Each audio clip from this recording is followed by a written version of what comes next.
In this video, we will discuss how to solve linear systems using inverse method.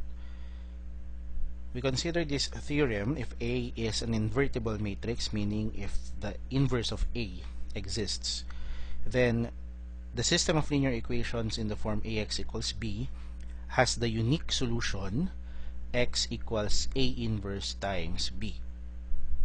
So, as a proof, starting with Ax equals B, we can multiply both sides of the equation by the inverse of A, since provided naman na the matrix A is invertible. So we can multiply A inverse to both sides of our equation such that A inverse times A, using the associative property of multiplication, A inverse times A is equal to your identity matrix In times X equals A inverse times B, and an identity matrix multiplied by any matrix X, as long as the dimensions are conformable, will give you that same matrix. Therefore, identity matrix multiplied by X is your unknown matrix X equals A inverse times B.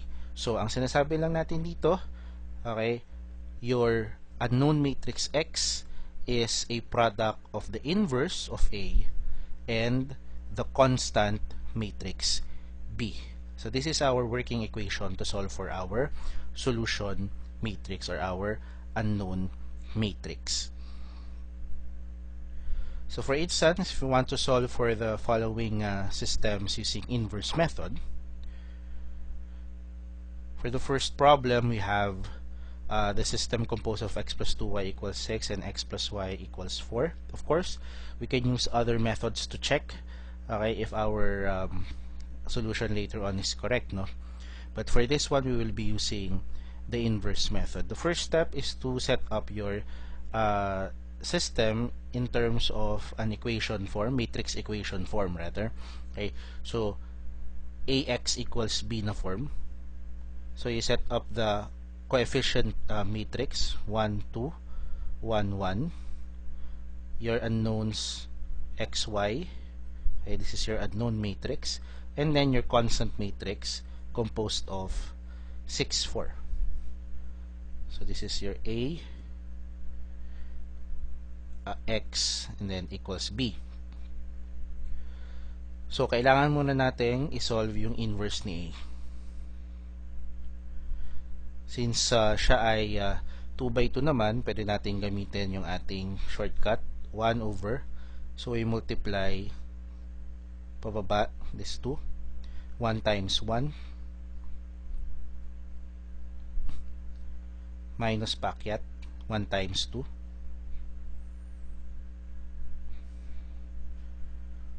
Multiplied by, so matrix natin, well, pagpalitin natin yung A and D, pero parehas lang naman silang 1, itong part na to, so wala namang pinagbago. And then itong dalawang part na to, yung C and D, dalawang elements na yan, babaguhin natin yung sign. So since parehas silang positive, magiging parehas na negative.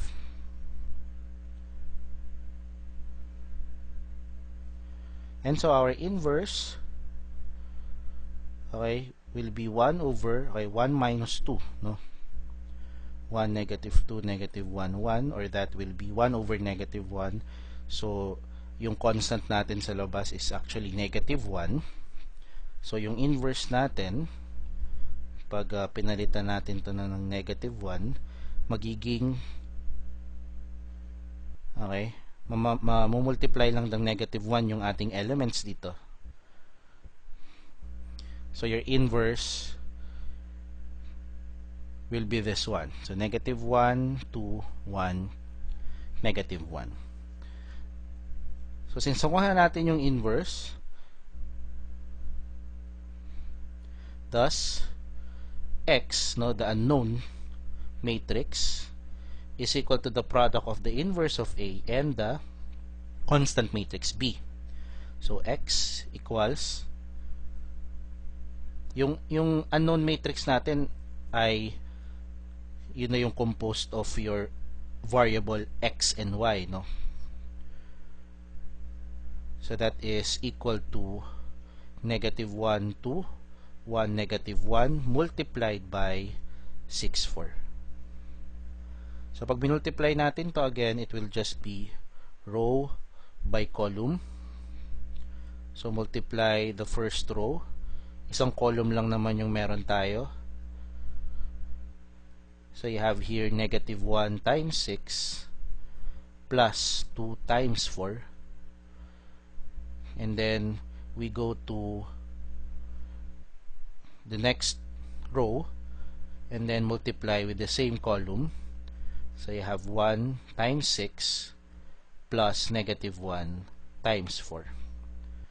So this gives us xy having values negative 6 plus 8, then you have 6 minus 4. Or you have 2 and negative 2. This is our solution. Our solution is 2 positive 2, not 2 negative 2. Should be positive.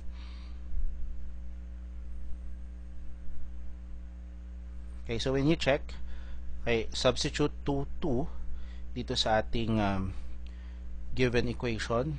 Okay, alin man dyan sa ating given original equations, then we should be able to satisfy yung ating system.